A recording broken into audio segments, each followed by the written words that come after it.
اگر آپ چینل پر نئے ہیں تو چینل کو سبسکرائب کیجئے، ویڈیو پسند آنے کی صورت میں اپنے دوستوں کے ساتھ شیئر کیجئے۔ 4 تا 6 سن نبی دوسرا حصہ۔ حضرت عمر رضی اللہ تعالیٰ عنہ 6 نبی کو مشرف بالاسلام ہوئے اور پہلی مرتبہ اعلانیہ کھلے بندوں حضرت عمر رضی اللہ تعالیٰ عنہ کی معیت میں نماز ادا کی۔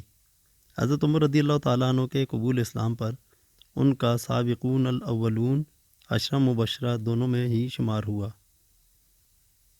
حضرت خدیجہ رضی اللہ تعالیٰ عنہ نے فرمایا تھا کہ یا رسول اللہ صلی اللہ علیہ وآلہ وسلم، کیا آپ صلی اللہ علیہ وآلہ وسلم نے آج کفار سے بہت رنج اور تکلیف اٹھائی ہے؟ تو اس کے جواب میں آپ صلی اللہ علیہ وسلم نے فرمایا، جب انسان یہ جان لے کہ وہ کس مقصد کے لیے اور کس کی خاطر رنج اٹھا رہا ہے تو اسے دکھ اور درد کا احساس نہیں رہتا۔ جب حد سے زیادہ ایذا رسانی قریش و اہل مکہ کی جانب سے ملی تو آپ صلی اللہ علیہ وآلہ وسلم نے فرمایا، اے اللہ، تو بہتر جانتا ہے کہ ان میں سے کوئی بھی تیرے دین کو قبول کرنے کے لیے تیار نہیں۔ جب مسلمانوں کی تعداد 40 ہوئی تو حضرت صلی اللہ علیہ وآلہ وسلم نے ایک دن حرم میں جا کر توحید کا اعلان کیا تو مشرکین آپ صلی اللہ علیہ وآلہ وسلم پر ٹوٹ پڑے۔ اس وقت حضرت حارث بن حالہ رضی اللہ تعالیٰ عنہ، جو کہ حضرت خدیجہ رضی اللہ تعالیٰ عنہ کے آزاد کردہ غلام تھے، آپ صلی اللہ علیہ وآلہ وسلم کو بچانے کی کوشش میں خود کو راہ اللہ میں جان دے کر اسلام کے سب سے پہلے شہید کا خطاب پایا۔ اسلام کی حمایت میں سب سے پہلے تلوار حضرت زبیر بن العوام رضی اللہ تعالیٰ عنہ نے اٹھائی تھی، جو کہ آپ صلی اللہ علیہ وآلہ وسلم کی پھوپھی کے بیٹے تھے۔ حضرت خدیجہ رضی اللہ تعالیٰ عنہ کے بھتیجے تھے۔ حضرت صہیب بن سنان رضی اللہ تعالیٰ عنہ کے متعلق آپ صلی اللہ علیہ وآلہ وسلم نے ان کی شادی سے کئی سال قبل ہی پیشگوئی کی تھی کہ ان کے ہاں لڑکا ہوگا اور اس کی کنیت ابو یحییٰ ہوگی۔ ابتداء اسلام میں اہل قریش میں سب سے زیادہ طاقتور حضرت عمر بن خطاب رضی اللہ تعالیٰ عنہ مانے جاتے تھے۔ انعام کے لالچ اور جذبہ جوش مخالفت رسول اللہ صلی اللہ علیہ وسلم حضرت عمر رضی اللہ تعالیٰ عنہ جب ننگی تلوار لے کر نکلے تو راستے میں کسی صحابی حضرت نعیم بن عبداللہ رضی اللہ تعالیٰ عنہ، جو کہ قبیلہ بنو نخام سے تعلق رکھتے تھے، نے ان کا راستہ روکا اور ان کو ان کے بہن بہنوئی کے مسلمان ہونے کی خبر دی۔ جب حضرت عمر رضی اللہ تعالیٰ عنہ بہن اور بہنوئی کے گھر پہنچے تو انہیں حضرت خباب رضی اللہ تعالیٰ عنہ قرآن پاک کی سورہ طٰہٰ کی ابتدائی آیات پڑھا رہے تھے۔ حضرت عمر رضی اللہ تعالیٰ عنہ نے بہن اور بہنوئی کو مار مار کر لہولہان کر دیا تھا۔ جب حضرت عمر رضی اللہ تعالیٰ عنہ دربار نبوت میں پہنچے تو نبوت کی پرجلال نگاہ پڑھنے کے بعد آپ نے اپنی قلبی کیفیت کا اظہار ان الفاظ میں کیا کہ ایمان کی چنگاری نے میرے کفر کو خاکستر کر دیا ہے۔ حضور صلی اللہ علیہ وآلہ وسلم اس وقت دارالارقم میں موجود تھے۔ جب دروازے پر دستک ہوئی تو اندر سے کسی نے دیکھا تو سب خوفزدہ ہوئے جب پتہ چلا کہ حضرت عمر رضی اللہ تعالیٰ عنہ نے دستک دی ہے۔ آگے بڑھ کر حضور صلی اللہ علیہ وآلہ وسلم نے دروازہ کھولا اور آپ صلی اللہ علیہ وآلہ وسلم نے آپ کی چادر کو جھٹک کر پوچھا، کس ارادے سے آئے ہو؟ تو آپ پر لرزہ طاری ہو گیا اور فوراً بولے، اسلام قبول کرنے کے لیے آیا ہوں۔ حضرت عمر رضی اللہ تعالیٰ عنہ نے ایک شخص جس کا نام جمیل بن معمر جمعی تھا کو اسلام لانے کی اطلاع دی تھی تاکہ وہ اس بات کا اعلان ہر جگہ کر سکے گا، کیونکہ یہ بات کا شورا کرنے کا بڑا ماہر تھا۔ ایک مرتبہ حضور صلی اللہ علیہ وآلہ وسلم خانہ کعبہ میں نماز پڑھ رہے تھے۔ ابو جہل ایک بھاری پتھر لے کر آگے بڑھا تاکہ نعوذ باللہ آپ صلی اللہ علیہ وآلہ وسلم کے سر پر دے مارے، مگر جو ہی وہ پتھر اٹھا کر آگے بڑھا، پتھر اس کے ہاتھ سے گر گیا اور خوفزدہ ہو کر پیچھے بھاگا۔ وہ اس قدر بدحواس تھا کہ قوم قریش اس سے اس خوفزدگی کی وجہ پوچھے بغیر نہ رہ سکی۔ ابو جہل نے اس کے جواب میں بتایا کہ ایک بہت بڑا اژدہا مجھے نگلنا چاہتا تھا۔ پھر ایک بار حالت نماز میں حضور صلی اللہ علیہ وآلہ وسلم کی گردن مبارک پر پاؤں رکھنے کی نیت کی، لیکن نزدیک پہنچنے پر آپ صلی اللہ علیہ وآلہ وسلم اور اپنے درمیان ایک آگ کی خندق دیکھ کر واپس بھاگ گیا۔ ابو جہل کے ساتھ جو واقعہ آگ پیش آیا تھا اس کے بارے میں آپ صلی اللہ علیہ وآلہ وسلم نے فرمایا تھا کہ اگر وہ میرے نزدیک آتا تو فرشتے اس کا ایک ایک عضو نوچ لیتے۔ حضرت سمیہ رضی اللہ تعالیٰ عنہ ابو جہل کی کنیزہ تھی۔ ابو جہل نے حضرت سمیہ رضی اللہ تعالیٰ عنہ کو خانہ کعبہ کے سامنے کھڑا کرنے کے بعد انہیں حکم دیا کہ محمد صلی اللہ علیہ وآلہ وسلم کے دین کو چھوڑ دو، تمہیں آزادی مل جائے گی۔ ابو جہل نے نیزہ مارا اور اس طرح حضرت سمیہ رضی اللہ تعالیٰ عنہ پہلی شہیدہ اسلام بنی۔ سردار قریش ابو سفیان نے آپ صلی اللہ علیہ وآلہ وسلم سے کہا، اے محمد صلی اللہ علیہ وآلہ وسلم، آپ جانتے ہیں کہ پہاڑوں نے ہمارے شہر کو تنگ اور محدود کر رکھا ہے، بس اگر تیرا خدا ان پہاڑوں کو دور کر دے گا اور ہمارے شہر میں ملک شام اور عراق کی طرح چشمے بہائے گا تو ہم تجھ پر ایمان لے آئیں گے۔ اللہ تعالیٰ نے اس بات کا جواب قرآن پاک کی سورہ اسرائیل آیت 91 تا 95 میں نازل فرمایا ہے، جو حضور سرور کائنات صلی اللہ علیہ وآلہ وسلم نے اس سردار کو سنائی اور خاموش ہو گیا۔ قریش نے سوال اٹھایا کہ یہ کیسا رسول ہے جو کھانا کھاتا ہے اور بازاروں میں تلاش معاش کے لیے پھرتا ہے؟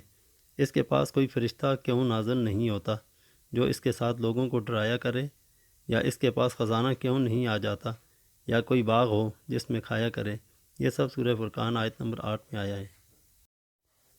سورہ رعد آیت نمبر 8 میں ان الفاظ کے ساتھ آیا ہے کہ محمد صلی اللہ علیہ وآلہ وسلم تو صرف ڈرانے والا ہے اور ہر قوم کے لیے ایک ہادی ہوتا ہے۔ سورہ فرقان آیت نمبر 11 کے مطابق برکت والی ہے وہ ذات جو اگر چاہے تو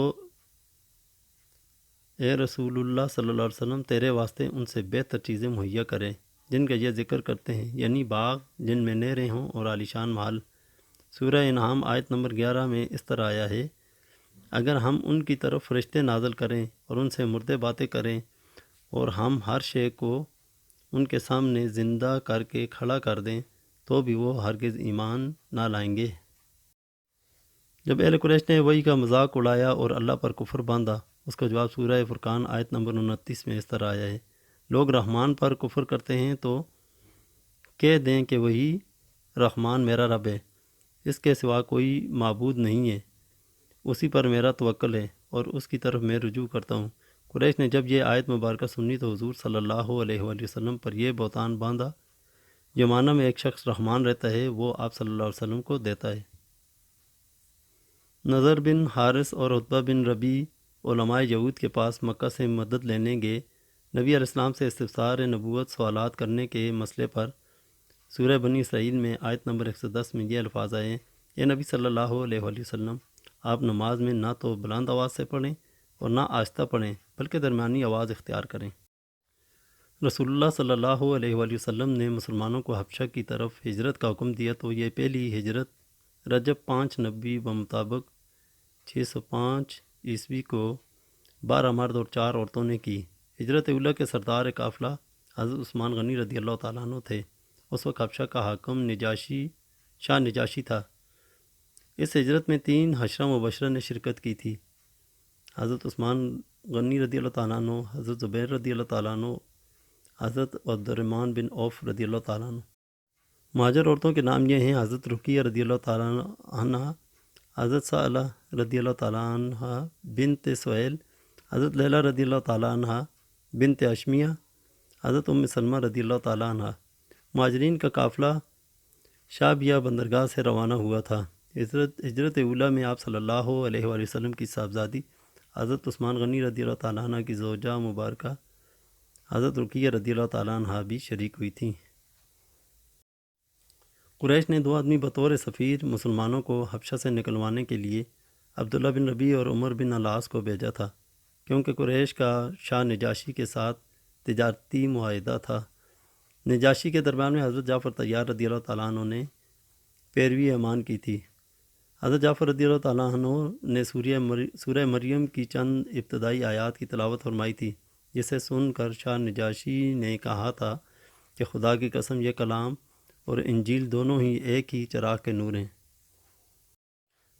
شاہ نجاشی کے سوال کی بابت حضرت مریم علیہ السلام اور حضرت عیسیٰ علیہ السلام کے جواب میں حضرت جعفر رضی اللہ تعالیٰ عنہ نے فرمایا کہ حضرت عیسیٰ علیہ السلام اللہ تعالیٰ کا بندہ، اس کا نبی اور کلمہ اللہ تھے، اور اس کی روح کو اللہ نے حضرت مریم علیہ السلام کے بطن میں ڈالا جو کہ کنواری اور پارسا تھیں۔